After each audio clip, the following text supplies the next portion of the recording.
Hello, everyone. I got some interesting news regarding the Russian ammo ban.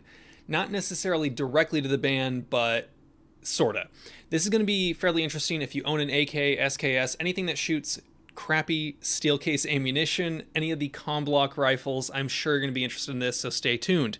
Now, before we get going, though, I do want to say thank you very quickly to Route 66 Shooting Sport Park down in San Bernardino, California.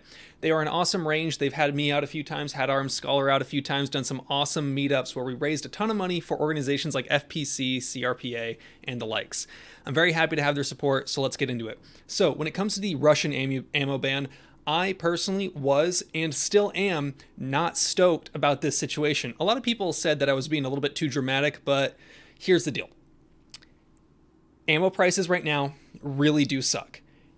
And when you couple that with a import ban on certain types of ammunition, that's going to cause what was once the cheap ammunition to disappear off the market, meaning everyone that was buying that is going to be forced to buy the more expensive stuff, meaning the demand for that is now higher and the prices go up. Regardless of how big of an impact you personally believe that that is going to have, I think it's going to be pretty damn terrible. Now, we have some news that makes this less bad. A lot of people are really looking at this as a positive thing, as just solely positive, as this is great. It is good. It's good in the same way that, let's say, for example, you found out you have to get a prostate exam and your doctor says, hey, but don't worry, we're going to be using lube. This is the lube for that prostate exam. It seems as if Palmetto State Armory is going to be partnering up with some Eastern European ammunition manufacturers to bring over the tooling and equipment, bringing over some people to help set it up and get it running to produce ammunition domestically for your steel case needs. It seems like this is going to be things like 7.62 by 39, 5.45 by 39, and 7.62 by 5.4R. Those are the calibers that I've seen thrown around there as far as what PSA is going to be doing. The only place that I could find a reliable date that people said was sometime in 2023, and that was from an account by the name of 2A Education or 2A Edu. I'm not sure how he specifically says that. It seems as if he initially broke this story, but the source that I'm getting this from was a post from Atlantic Firearms. So here's the deal. With PSA, you remember 2017, 2016 SHOT Show maybe, where they said they were going to be making an MP5. It is now 2021 and we still don't have an MP5.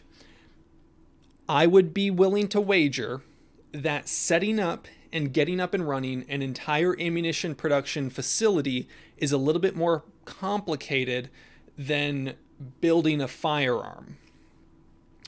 I don't know. Maybe I'm wrong.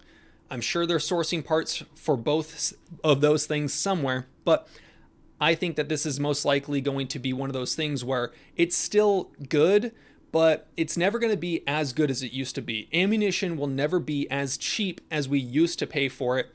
Is it great that we're getting domestically made ammunition for steel case? Yes.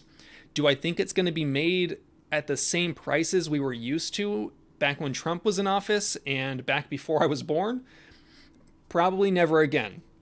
I don't think ammunition will ever be quite as cheap as it used to be just a few years ago when Biden wasn't in office.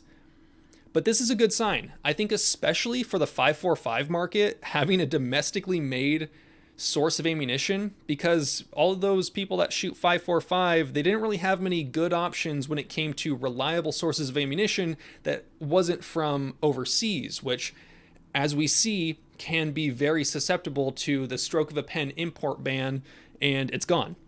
Now, the import ban might not be as bad as we initially thought, as fast. Now, a lot of those people that were importing ammunition, they have permits to import a certain amount of ammunition, and they are good for up to 2 years.